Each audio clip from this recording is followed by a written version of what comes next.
From the banks of Dewey Lake, it's the Dewey Pod Monster.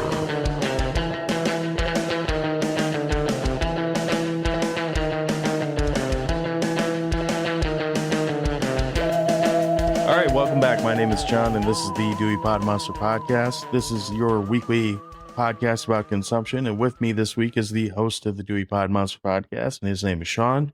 Sean, how are you doing today? John, in space, no one can hear you scream. I also hear that no one can hear ice cream. You scream, I scream, we all scream, for ice cream. How we do that, so... No, don't do that. I'm not a fan of that. Whatever just happened there. I already took one shower today. I don't want to take another. So anyway, I don't even know why you would have to take a shower. Because, all right, whatever. Let's just get into it, John. Let's get into it. What have you been watching this week? I watched a couple things. Yeah, I watched a documentary called Spaceship Earth, which is about the Pauly Shore, Stephen Baldwin movie Biodome. Actually, it's not.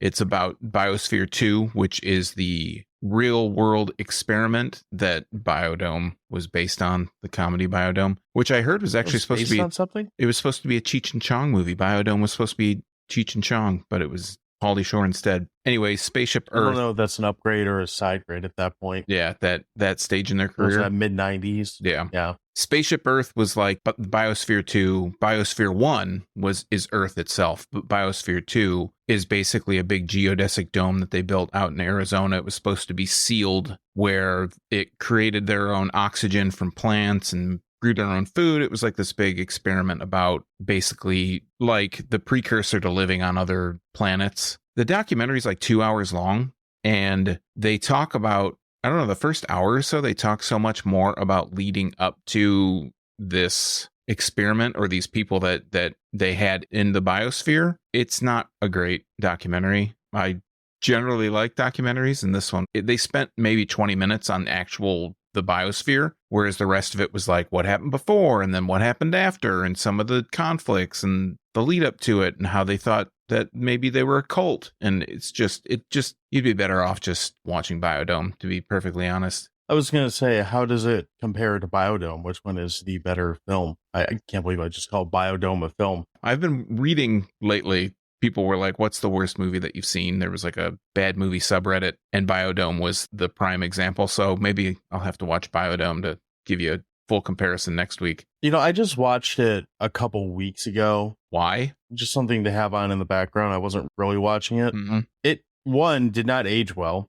Two, it's like past Pauly Shore's like weeds in the juice phase, but he's still kind of doing that. So it feels like Pauly Shore is doing like a half-ass impersonation of himself. And just some of the stuff that's in it, I'm like, yeah, these people would be, if this was made now in current time, they probably would have been like canceled for making fun of mentally challenged people or something like that. That's how dumb these two characters are. They're not like fun dumb like a Seth Rogen or something like that. They're just dumb. Are you saying they're mentally challenged? Their characters are. That's like how stupid they are. You would be like, yes, there's no way. Now I need to watch it. Exactly. Well, you know, you've pushed me into watching Biodome. I'll talk about it next week. It was on Tubi. I don't know if it still is. So other than that, anything else this week? I watched. Well, I'm sure that you'll bring it up, so I'll wait for you to bring it up. But I played Tetris 2 on the Nintendo Entertainment System.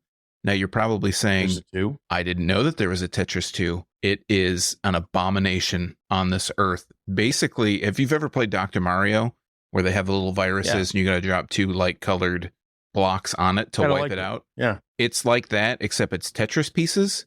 And I swear to God, every 10 levels, they do this you'll see this little animation, and it's supposed to be telling this story. And I haven't finished it, but I got to level 30 on the lowest setting, and they give you no room at the top of the level to actually try and complete it. There are these little bombs that you have to clear out, like the viruses in Dr. Mario. And at the bottom, there are these flashing ones. And when you take care of the flashing ones, all the same light-colored little bombs around the board disappear, but they're at the bottom. And you have to it is just, they have these pieces that break apart, and you can move those around independently. I get so pissed off, but I sit and I play the same level for an hour trying to get to it. And you just have to have you don't have enough time to focus on what the next colored blocks that are in the chamber are going to be. And you don't have enough time to move them around. And you're like thinking, you're trying to like figure out where you're going to put these things so that you can make space for the next one. And you can eliminate these little bombs. Or it's like, oh my God, it's a scourge on this universe. Whoever made this game just hates humanity and hates me specifically. I'll just have to turn it on myself on that one. But yeah, I like I said, I think you're going to talk about something else I watched. So I'll let you talk about what you watched and I'll chime in if there's anything that you watched that I watched. So I'm assuming you're referring to the show Winning Time? No, I did watch that too, but that's not what I'm talking about. Oh, okay. Well, I'm all caught up on that, and I'm still kind of saving overarching thoughts on that because I think that might be a nice change of pace to kind of do an actual episode on still. I don't know if I want to rewatch the whole thing, but I think I have enough kind of crammed in at this point. But I know I texted you about it earlier this week that I was pissed that I caught up to it before this week's episode came out because it left on one of the best cliffhangers I've seen in a while, and it's a mid-season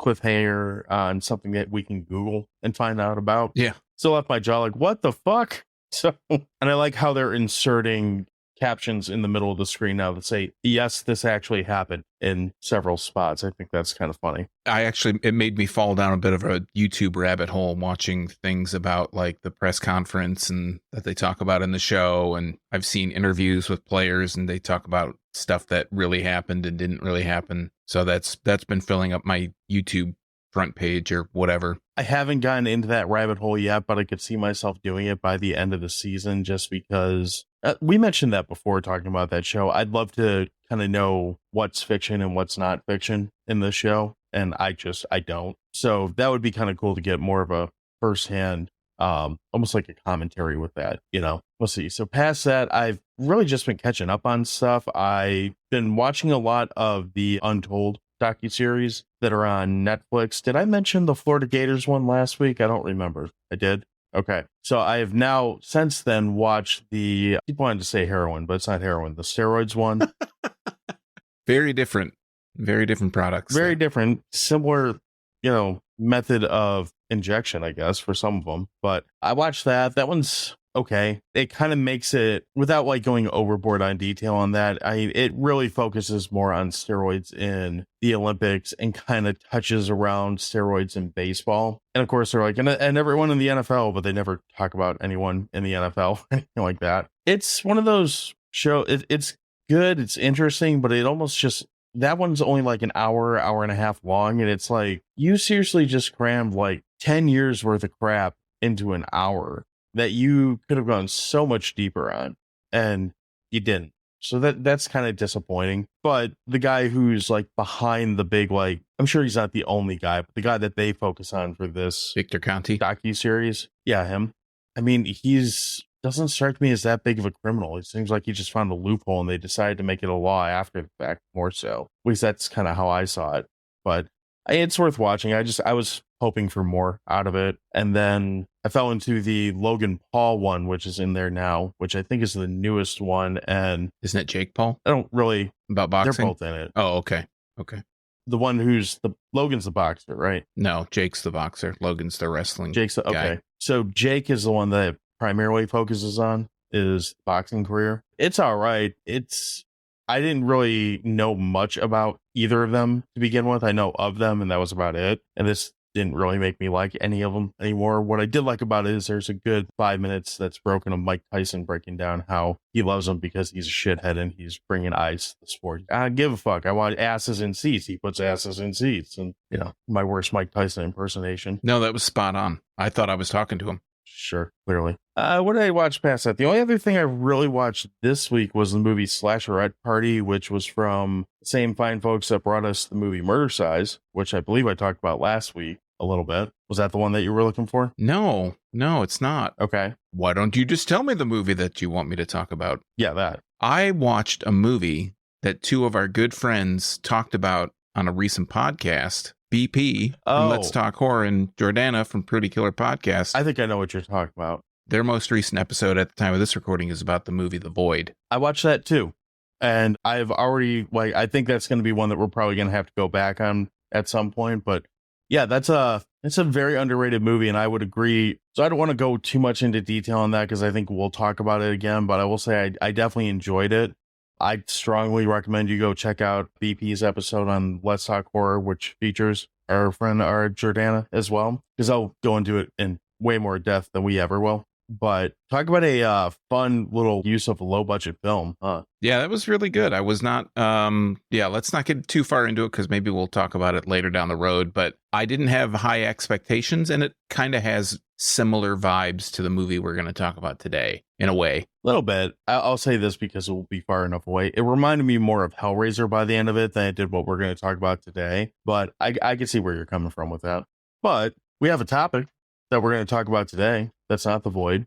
This is also a movie that has been talked about on the Let's Talk Horror podcast, so we're going to take a crack at it. Also talked about by two of our friends. That was Boomer on that episode. But we're going to be talking about the original movie Alien from 1979, which is a, moderately known film. I've heard of it. A couple people have seen it. Mm-hmm. Yeah, seen it or two. It's currently sitting at 98% by critics on Rotten Tomatoes and 94% by humans, I guess. Xenomorphs. Yeah, them. Which is insanely high for any movie on Rotten Tomatoes. It is the 156th most popular movie right now on IMDb, which is kind of impressive because I don't think there's anything going on with this franchise right now to kind of bump it up in basically the top 150 movies. That seems high to me, but okay. I thought that I had seen something about not really arguing it about Disney because they own the rights, I think, to this franchise now.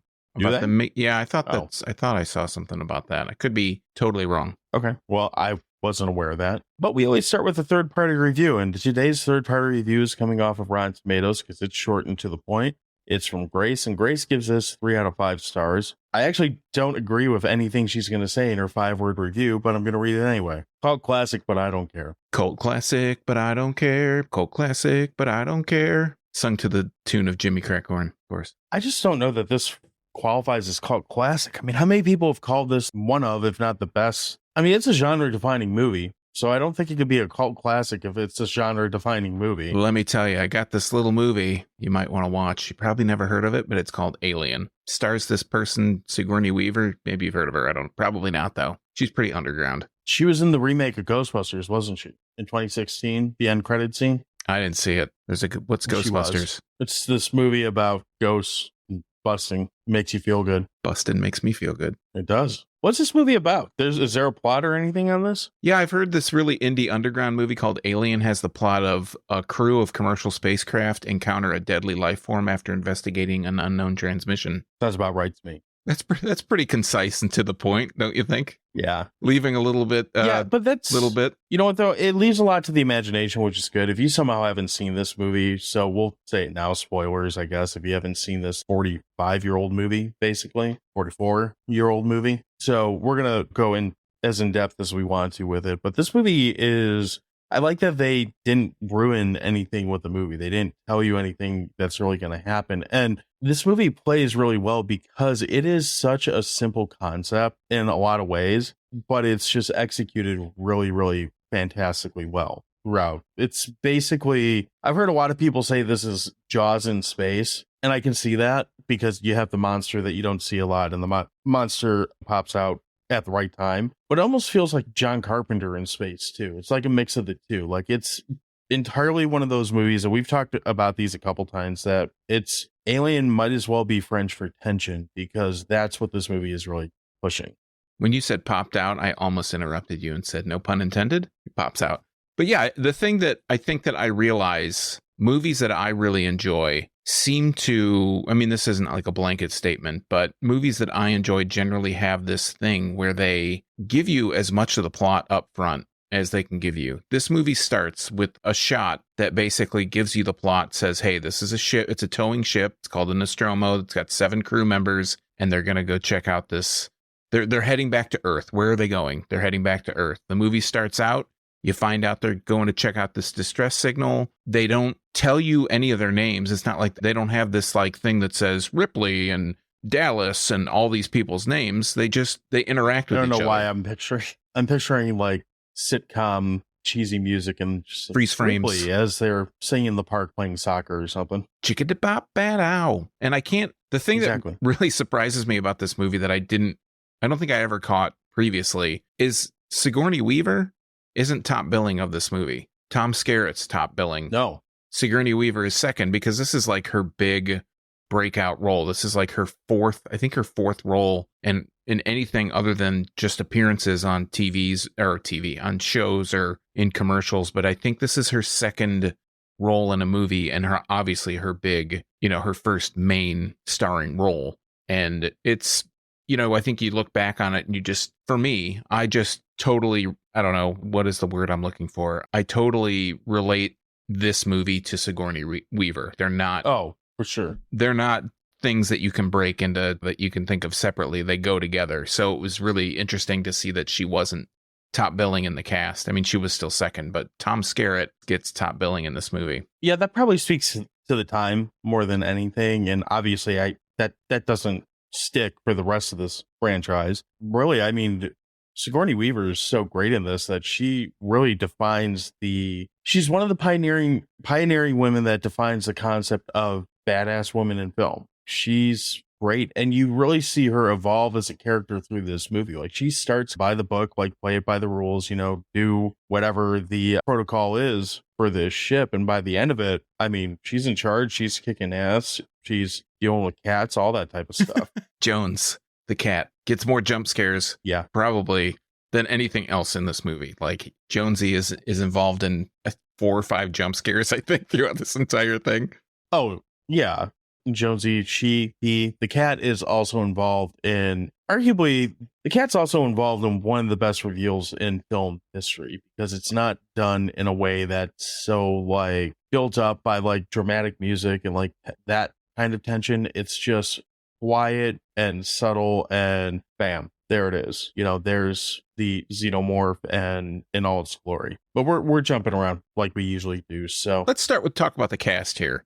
Can we talk about the cast of this movie? Go for it. So we've got, as we mentioned, Tom Skerritt, Sigourney Weaver, top 2. But this cast is very small. Like I said, 7 crew members.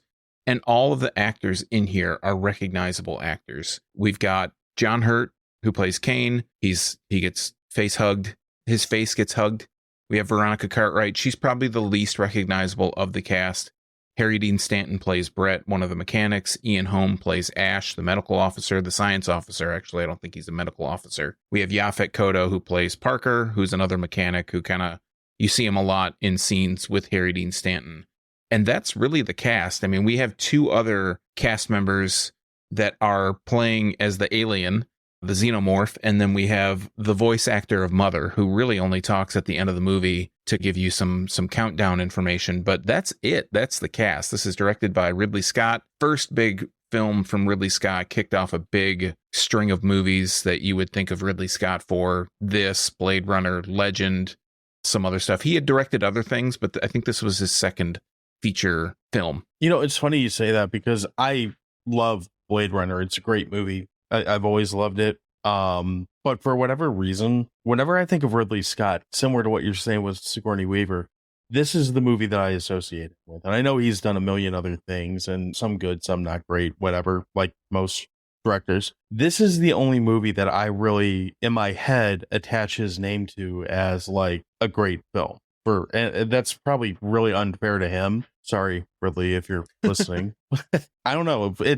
This movie is almost so strong in what it achieves that it's just kind of tattooed right on there for me, that I can't, for whatever reason, when I think of him, this is the only movie that comes to my head for him. Like, yeah. So yeah, that's all I got. Well, then we should also mention the main writer of this film is Dan O'Bannon, who's known for obviously Aliens, Dark Star, which I think when we talked about Star Slammer, didn't they steal a bunch of scenes from Dark Star?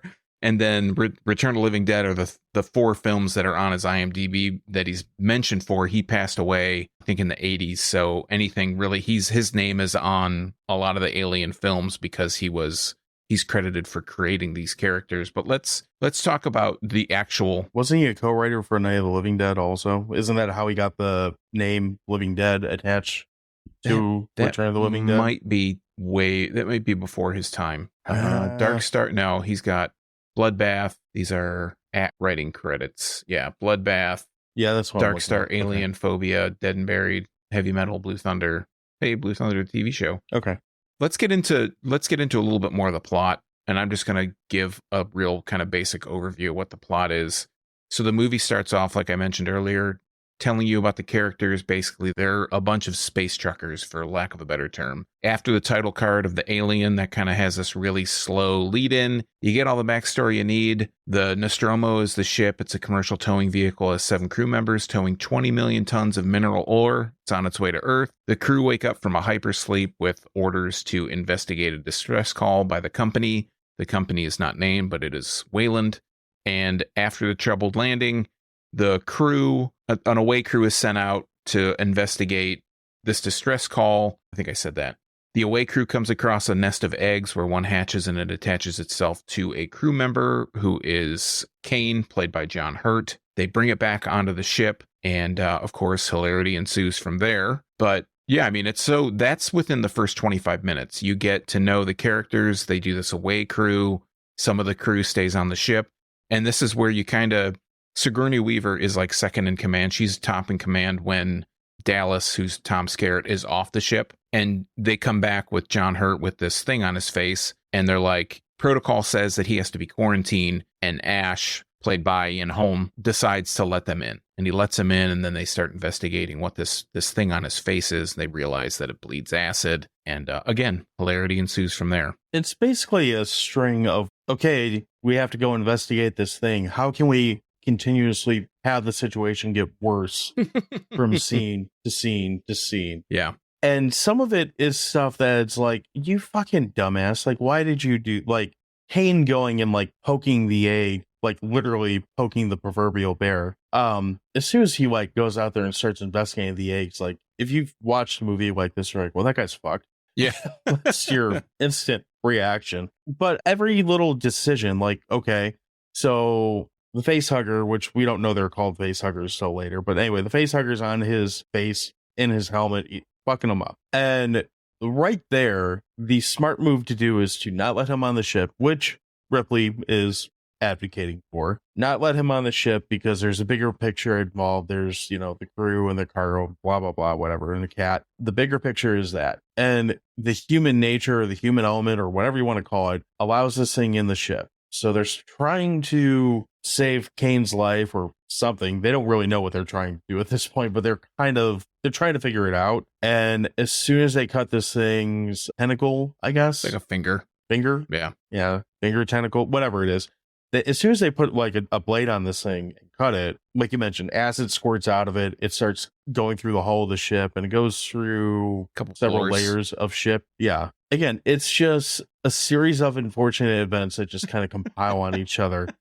Yeah, that's the way to put it. Rapidly through this movie. It works though. I mean, it's really one of those, so much of what, it's funny, like we just, the way we just explained it, makes it sound like a ton of shit happens in this movie, and it does, but it's also a ton of shit that you don't see so much of it in the shadows or so much of it off screen. It's one of those movies that's playing with your mind and the paranoia of being alone in space in this case. Watching it this time, I got a lot of similar vibes to when we watched The Thing a couple months ago. Not so much because I guess it is somewhere in that there's an alien and they're, you know, trying to deal with it, but it's that same kind of paranoia of you're isolated, you only have these several people with you. In The Thing, there's more of the, like, the people are the enemy, so you kind of, or potentially the enemy, so it's hiding in like plain sight in a weird way. In this, you don't really know what is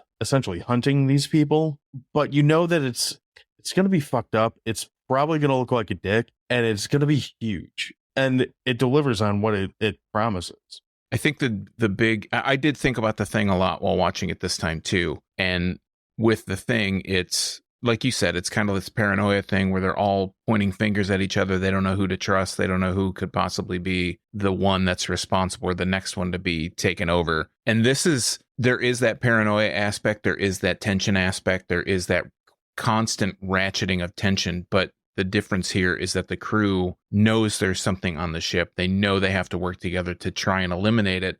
And the thing that watching it this time that really caught my attention. Besides how amazing, like how beautiful the set design is, there are these different. Yeah, I was going to bring that up. Yeah, there's these different set pieces in the movie, and they have all just these different kind of feels to them depending on where they are on the ship. But the other thing about this movie that I'd never thought about before is how quiet the entire movie is. There's not a lot of ambient sound. There's there's no wind blowing or anything. Obviously, it's in a controlled environment. There is no wind. There's no sound there because they're in space. There's very little chatter going on besides like when the characters are in a scene, but when they're just kind of walking through the corridors, it is dead silent, and you are very focused in on what is going on screen instead of other things that could be distracting you with sound design or, weird little noises. So when you do hear those weird little noises, it kind of catches you off guard a little bit. Did you ever get a chance to see this in a theater? I did. I saw this when it was released for the 25th anniversary. In, I think, 2004, they did a 25th anniversary tour or whatever. It was maybe a limited run, but I did get to see it in the theater. I never got to, and especially watching I guess it's not the opening scene, but like the scene where Kane goes on to go exploring and spelunking or whatever, and you kind of realize like he's on a gigantic alien, Yeah. We mentioned the set design is so good in this scene and this movie, and part of the reason why it's so good is there's so many spots in the set, and I'd be willing to bet that if you did see this in a theater, you could probably almost pick it out a lot more than what we see, on a TV, where the alien is almost just part of the set, or the xenomorph is, and they really play on that at the end of the movie. But I would love to be able to this is a movie that, again, I haven't had the chance to see it in a theater, but I would think if given the chance, this would get me out of the house and get me to go do it, just because I'd like to be able to just kind of pick apart whatever Ridley Scott has hidden in the background of this movie, because I can almost guarantee you there's all kinds of shit all over the place that you just would never notice unless you're almost paying attention to the background more than whatever's going on in the foreground. And the set does such a great job, because it's not like a movie like, this isn't really in space, but a movie like Tron, for example, which is a science fiction movie that everything's so clean and pristine, and it looks like if there's like a speck of dust there, like you would notice it and almost want to go Windex it away or something like that.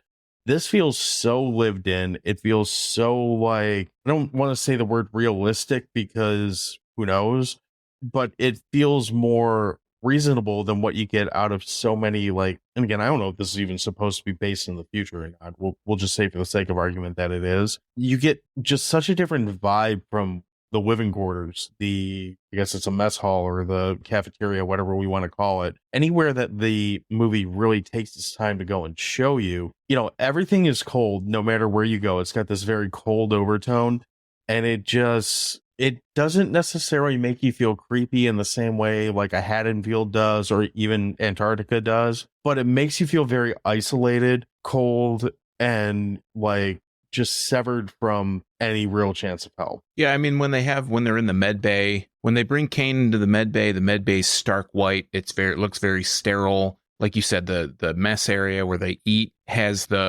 it's off white, and you can almost see the greasy fingerprints in between the cushions of things. When they go on the planet, the ship design, they find the ship where the distress call, while when they're on the planet, they realize that it's actually a warning. The ship that the alien is in, the big alien that they go and they see that's petrified or whatever, it looks organic, but it looks industrial at the same time. It has this really beautiful just design in total. Anyways, H.R. Giger designs the xenomorph, the alien. A lot of the stuff is designed by Swiss artist H.R. Giger. So everything feels like it has its place, and each different section feels different. When Harry Dean Stanton, Brett's character, goes down, when they're looking for the xenomorph after the scene that everybody pretty much knows about, that I'm sure we'll talk about, he's down in kind of like the cooling bay or something of the ship, and the water's raining down on him. That's a different look than just the corridors or the vents. It's all different. With all the chains and stuff hanging out, it almost looks like a weird like space bondage room. Studio, but yeah. Yeah. Your dominatrix will be out soon. Just in case, Right. Well, Giger was a interesting guy, I guess. So yeah. Anyway, so we just mentioned it. Do you want to talk about the scene that we haven't talked about yet? That is kind of the one that probably everyone remembers from this movie. Yeah, I think we can talk about it. I think there's a couple that are real, watching it again, of course, after several years. Sure. There are a couple scenes that are really freaky, I think. And one of the scenes that happens, for sure, the early scene, is when the face hugger jumps out of the egg and attaches itself to Kane's face. That's kind of a bit of a jump, but I was, you kind of expect that.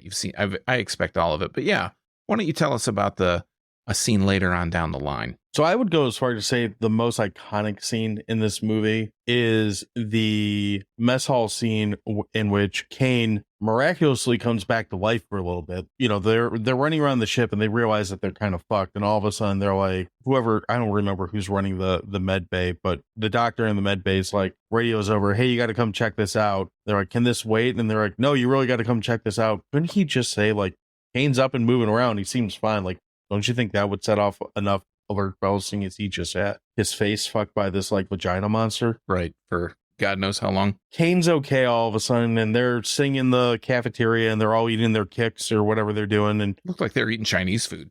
The bean sprouts and stuff. I don't know. There's one point where it looks like they're eating breakfast cereal. Might be the first time they're out of the sleep or whatever. Anyway, basically what you see happen is Kane is eating. He's fine. All of a sudden he starts not choking, but coughing a little bit. And it looks like he's having a seizure at first, which I didn't really put that together until I saw them trying to jam a spoon in his mouth. I was like, oh yeah, they tell you, or at least they used to tell you to do that for people who are having seizures. I don't know if they still do, but don't take medical advice from Dewey Podmonster, please.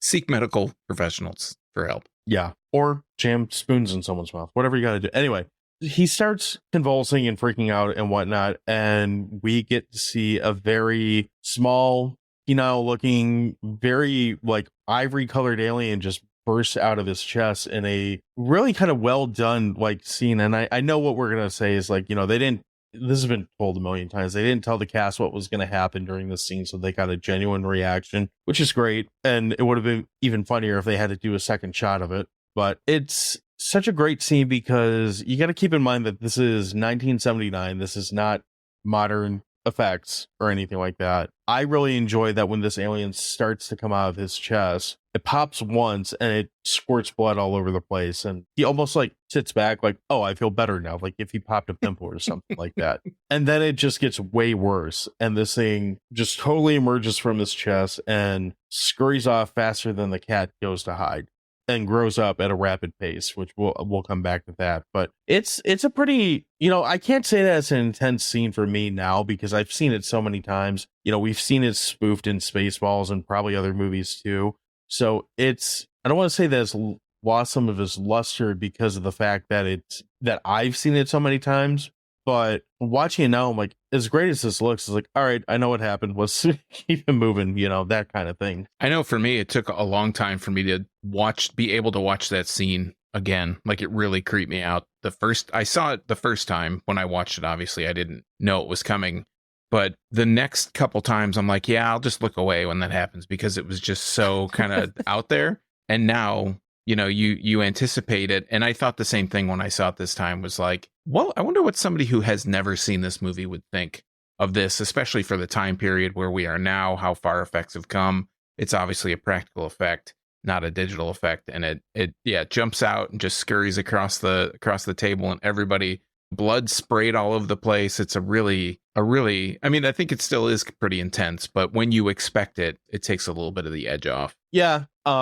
It's acted fantastically. Like everything's wonderful in how it's done. And I wouldn't change a single thing in the scene. I'm not trying to like make it sound like it's something that I'm knocking, but it is one of those, truthfully, this whole movie's kind of got that for me, is that I've seen it enough so that the things that scare me about this movie just don't scare me anymore, just because I've seen it so much. And it doesn't play back the same way that some other movies, like The Thing, for example, that's similar in that I've seen that, who knows how many times to watch it. I go back to The Thing more than I go back to this movie. Maybe it's just because there's so much more on the effects side that it kind of keeps my interest better than this, but we'll come back to that, I guess. So I think the thing with this is that I look forward to all these scenes in Alien You know, not that I don't look forward to him in The Thing, but in The Thing, it still kind of freaks me out. Whereas in Alien, you kind of know that they're coming. You're like, oh yeah, that's the scene where Harry Dean Stanton's not looking. He's looking for the cat, and behind him drops down the xenomorph and, you know, all that stuff. Well, I think part of it too, frankly, is I didn't see these when they came out. Obviously, this one was out before I was even born. So I think I like the second one just a bit more than this one. It's a totally different vibe of a movie, and we're not going to waste a lot of time on the second one, but they flesh out the character of Ripley so much more in the second one and really let her embrace being that strong female lead in the second one. Not that she's not in this one, but it's like, it's just amped up in the second one. I think I've always had more fun with the second movie than the first movie. And I could almost make the argument that, like, in a vacuum, the first movie is the better movie, just if you compare them one for one. But it's probably not the one that I go back to. That might have something to do with it too. They're in their own way. They're both very genre defining films. You know, this is the movie where, oh, for sure, this is the thing where we get the alien creature that kind of invades the ship, takes over somebody, and then hunts them the rest of the movie. And it's this very iconic sci-fi horror film. And the second film, Aliens, is more of this. I mean, this is where the idea for countless video games were hatched, where we have the Space Marines. We have these, you know, this gung-ho group of ragtag individuals and the company that's basically sabotaging the entire mission. Both movies actually do that. So it's this one, they both have this kind of social commentary of like, these people, these workers are just pawns for the corporation to find their weapon. And I guess this leads us to the point where we find out the big kind of heel turn for one of these characters, or the big reveal, is that Ash, played by Ian Holm, also Bilbo Baggins, right? I think Frodo Baggins is the other kid, whatever his fucking name is. We have Ian Holm. Bilbo Baggins basically isn't Bilbo. Yeah, is an android who, I guess he was that motherfucker. He's the scientific officer, and he has been tasked with basically keeping it a secret that they went to this planet on purpose, this moon, to get the alien to bring it back to Earth so that Wayland could use it as a weapon, so they could develop it as a weapon. And when that's why he lets Kane in when he should be quarantined. That's why he continues to let tests happen to this thing, and he's kind of nurturing this thing indirectly, which ends up wiping out pretty much the entire crew. And the scene where he flips out, where Ash flips out, and I think Parker comes and kind of saves the day and hits him with the fire extinguisher or whatever, and his head pops off and the milk flies all over the place, is another scene that's like, this is, for the first few times I saw it, was a really super disturbing scene to watch, because this thing that you would expect to be a person is actually not. It's still acting, and it's like he's flailing all over the place, having a seizure of his own, basically. Did we watch another movie where someone tried to kill someone with a magazine? Because I was watching him like shove this magazine in her mouth. I was like, why does this feel so familiar, like for something that we watched recently? I can't think of it off the top of my head if we did. Yeah, and so anyway, you were absolutely right about Ash. He's this weird cog, and I'd say he's arguably the bigger reveal than the xenomorph, because I mean the movie's called fucking Alien. You should expect, unless it's Contact, you should expect to see an alien, right? Right. I think that's not only the bigger reveal, but I mean, how much did that character do I mean, it almost redefined and set up a whole separate like sub franchise off of this franchise well down the road. And we could debate all day whether those movies are worth watching or not. But the point is, not only did the xenomorph spawn this whole industry of movie copycats, games, blah, blah, blah, etc., this character went as far as to do that on his own. And granted, some of that's Prometheus, but how much of that is kind of baked into those games or baked into any of these other movies is some kind of form of AI that's being used for good or bad, whether it's a humanoid form or other. Yeah, I mean, I think he's also an iconic character that you don't really think about in this film. I think, you know, watching it, you're like, oh yeah, okay, of course, Ash, he's the android, he's blah, blah, blah, blah. But I don't think that when most people think of Alien, that's a primary kind of theme that they think about. It's more about, probably not. Yeah, it's more about Ripley, the alien, the xenomorph, the face hugger, all that stuff. But yeah, it has that that heel turn of a character that you think is a good guy, but is actually not such a good guy. And they kind of do it again in Aliens, but that's for another discussion. Right. Basically, as this continues to ratchet, what we see is just tension going up again, series of bad things happening back and forth. Eventually, as we whittle through the casts and as they're dispatched one after another in typical horror movie form, we eventually get to the point where, at this point, I think Parker, Ripley, and isn't there one other person with them when they decide to, who's with them? Lambert. So, oh, is it Lambert? Okay. Oh yeah, she gets killed anally in this movie, right? Yeah, it's kind of off screen a little bit, but they infer that there's some kind of barbed apparatus off of the xenomorph that does her in. Short story is they decide that it's time to abandon ship and destroy the ship in the process in an attempt to kill the xenomorph with it, or kill the alien with it as they're taking off. No sooner than they say that, of course, like two of them die. And basically it's Ripley and the cat. Fucking cat. It's Ripley and the cat because we need one more jump scare, right?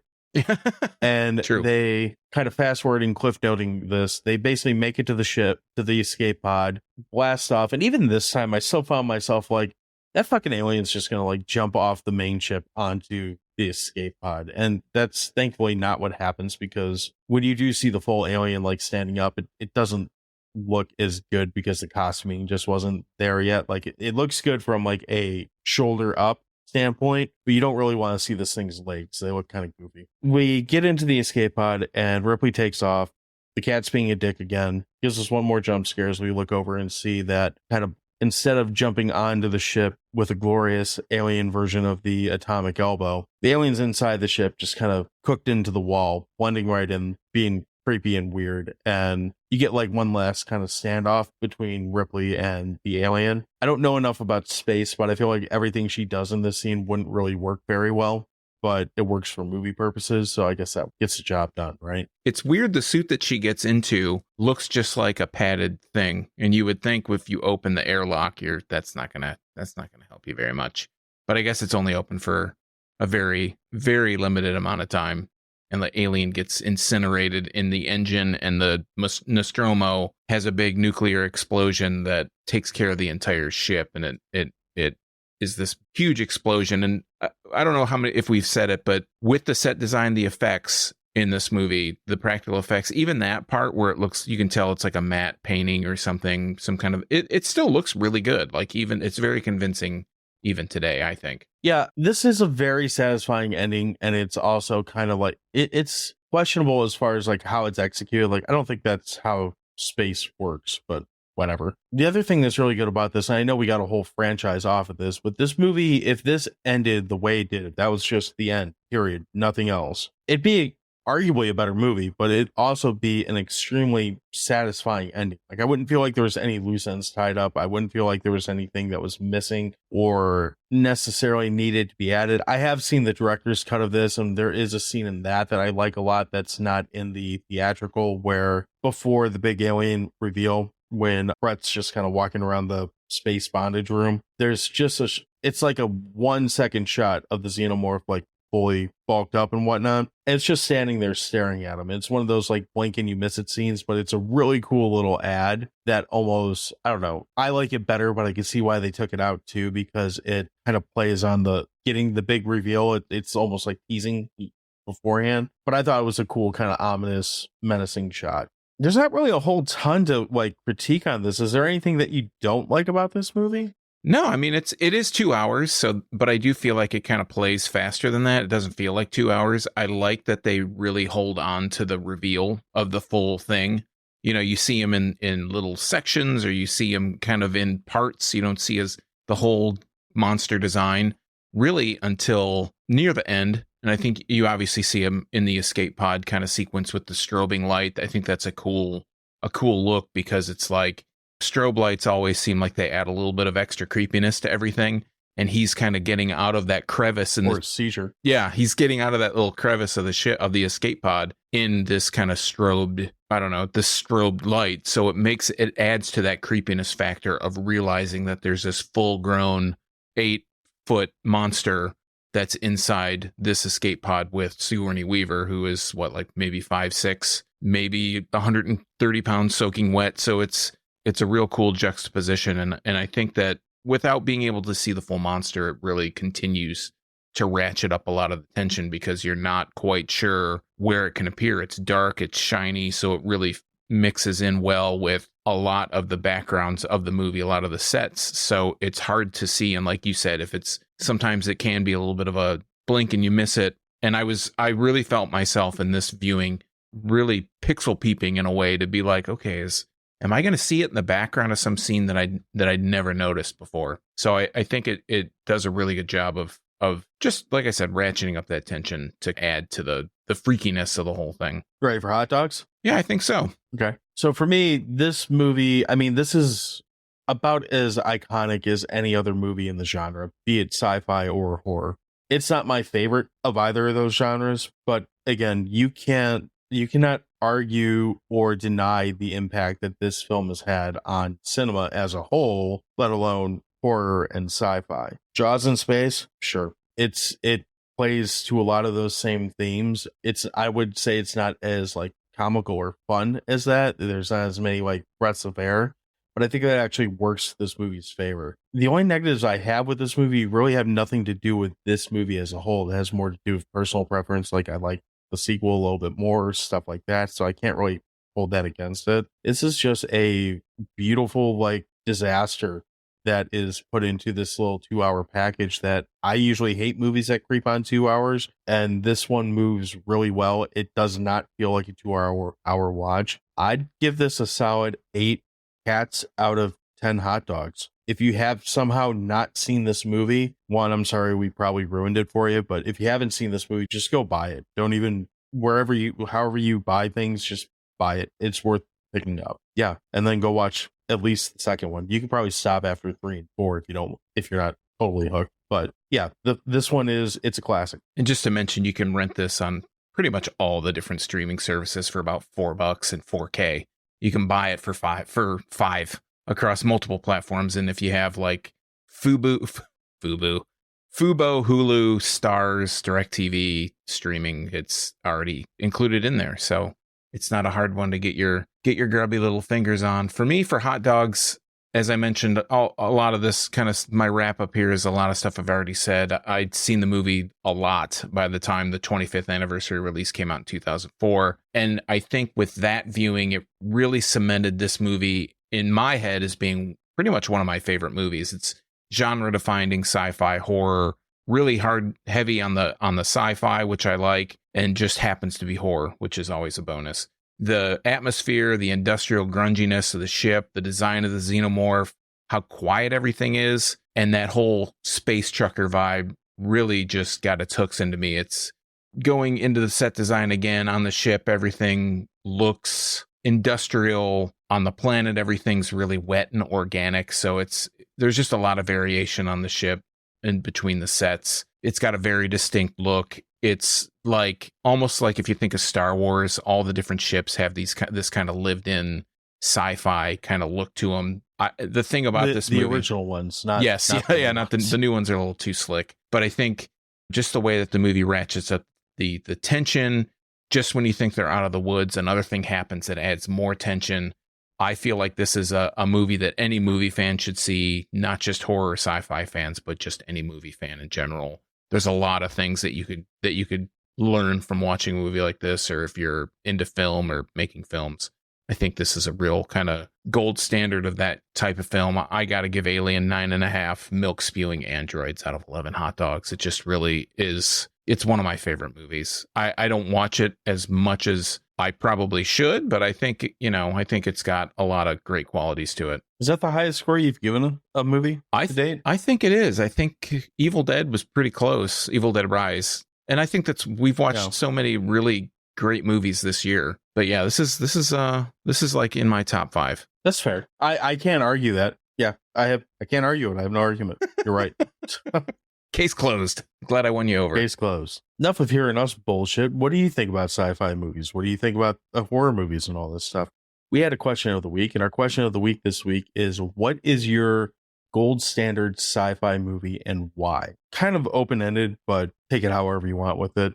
Our friend Boomer over at Podcast in the Woods said Aliens, which is the sequel, which I prefer slightly more than the original. It's action-packed and colorful with memorable characters. It has a tight story and still manages to be really scary in bits. Plus, it has one of the best lines in the entire franchise, which he's referring to the "Get away from her, you bitch" line. Oh, I thought you were going to say "Game over, man, game over." I like that line more, but I think both are pretty great. Our buddies over at Dissect That Film said Alien, which is the one that we're talking about, just for clarification purposes. What do I really have to say about this one? It's science fiction perfection. Again, can't really argue too much with them. The Ric Flair podcast. Wait, what? No. The Ric Flair of podcasts, aka the Krusty Boys, are chiming in, and they're saying, I think Event Horizon is pretty dope. Hellraiser in space, what's not to like? Also, I haven't seen it in 10 years or so maybe I'm wrong. I haven't seen that in like 10 years either, so I don't know if he's right or wrong. Yeah, it's been a while for me. Let's see. So M. McKenzie 73 said Upgrade, which I don't know this movie. I don't think I've seen this. But he's saying it has one of the best movie endings in modern sci-fi. So I guess maybe we'll have to watch that. Let's see. So The Real Pete with several E's added 3 movies in here. He said Starship Troopers, The Thing, or Annihilation. Doesn't give reason though. And I don't know which one Annihilation is. Annihilation. You know that one? Yeah, it's got Natalie Portman in it. It's like they investigate this like radioactive field. They're recruited for this mission. I think it came out in 2019 or 2020, and it's been on some streaming services. It's got Oscar Isaac and a few other people. I mean, it's a pretty good cast. Amber, which is at great_Scott, she said Men in Black, it balances humor and sci-fi perfectly. The characters are insanely likable, which keeps you invested until the end. You know, I haven't seen that in a really long time, but I do remember liking it quite a bit when the first one came out, and I think a lot of that had to do with Tommy Lee Jones just kind of being Tommy Lee Jones. I didn't really like the sequels, though, which kind of made me stop watching the first one. But could be due for a rewatch. Pearl at HissyFaceX said, if it's not The Thing, don't fucking talk to me. John Carpenter's use of practical effects was awesome. The story was great. The acting was great. The use of music to create tension and suspense was great. I could go on and on. Such a rad movie. I don't have any argument with any of that. So. We would not complain about that one. No. Let's see. Real_Freak said, these are all on Twitter, by the way, so you could or X or whatever it is now. Real_Freak said, it's going to be dead even between Carpenter's The Thing and the original Planet of the Apes for me. I'm glad to hear someone bring up Planet of the Apes because it is a really great classic movie, and I have not watched that in a long time. I really need to go back and do it again for some reason. Not for some reason, for an obvious reason, because it's a great movie. Darth Freud just added a GIF of Sharknado, so works. Let's see. 2 guys and some horror. They included a GIF from Blade Runner, so more Ridley Scott, which I don't really have a lot of argument against that either. That's another fantastic movie. And then Cinema Medicine Podcast at Cinema Medicine said Planet of the Apes is incredible. It feels so otherworldly, and the score by Jerry Goldsmith is perfect. That's it. We've had a couple people mention Planet of the Apes. Have you seen any of the new Apes series? Not the Tim Burton one, but the one since with James Franco starting. Too. Yeah, I saw that one. I saw they made 3 of those, right? Aside from the Tim Burton one. Yeah, I think it's 3. Yeah. I saw all of them except the last one, whichever. Oh, you got to see that. Planet of the Apes. Yeah, that's a really good one. That whole series was really good. Surprisingly very good. That whole series, even the original, I think 6 movies they did or something like that, they're all actually pretty entertaining. And granted, they get a little more schlocky as you go through the movies, but I don't know. I've been a fan of that franchise for a long time. All our answers this week did come off of Twitter. So again, each one of those usernames, go ahead and give them a follow. Tell them that we sent you, whatever you want to do. Sean, what's your answer to the question of the week? I think it has to be Alien for me. I mean, it had a lot of really good responses to the question of the week. I think The Thing, definitely kind of a genre-defining movie. Aliens, I really do enjoy Aliens a lot. I can appreciate the differences between Alien and Aliens. They're kind of almost totally different genres. They're both sci-fi, but one's like kind of a genre-defining sci-fi horror. The other one's a genre-defining sci-fi action movie. So yeah, I would say those 3 movies would probably be my top 3 of like kind of gold standard sci-fi. For me, I would go with Terminator 2. Oh yeah. which I was surprised no one else brought up. But I feel like that movie, and I understand that they undid it and ruined what I'm about to say, but that movie was written so well and tied everything up so perfectly for that story. Schwarzenegger's at the top of his game. Linda Hamilton is fantastic in that movie. Just every single scene in that movie is, they've made Edward Furlong somewhat likable in that movie. Obviously, this is before he had all his problems, but just every single scene in that movie is practically iconic in itself. It's such a creepy, realistic story, which is probably going to be like our real life in the next 10 years. To me, is everything you could say about The Thing, or about, well, maybe not the same type of monster, I guess, but everything you could say that we've liked about The Thing and that we liked about Alien, and a lot as far as why these movies work, I could almost apply to Terminator, aside from the fact that it's not that kind of horror movie. Like, you see the bad guy the whole time, but the way it's written, the way the story's told, it's flawless storytelling, in my opinion. And I also think it's James Cameron's best film. So yeah, that'd be my answer. I wore a T2 shirt in high school. Like, it felt like every day. I don't even think I saw the movie. I got the shirt before I saw the movie. But the movies, I really enjoyed. I watched that recently, within the last couple of years, and still really enjoyed it. It still holds up. Like Alien, like The Thing, like any of these classic movies, the effects still look good, and there's things that you can see are dated, I'm sure, but they hold up just fine. I don't know. That's the thing about classic film, is it doesn't matter. It just keeps on going. Yeah, anything else we want to kind of hit on with this, or? There is a new Planet of the Apes movie in development, Kingdom of the Planet of the Apes, set for release in 2024 with William H. Macy. Seems unlikely at this point, but okay. Yeah. Well, hey, Like I said, I do want to mention, if you want more talk about Alien, go check out our friends at Let's Talk Horror. BP did a great episode about this as well, where he talks with Boomer from Podcasts in the Woods, and that's worth your time also. In the meantime, if you would like to follow us on socials and all that type of stuff, we are at Dewey Podmonster pretty much everywhere that you can find us.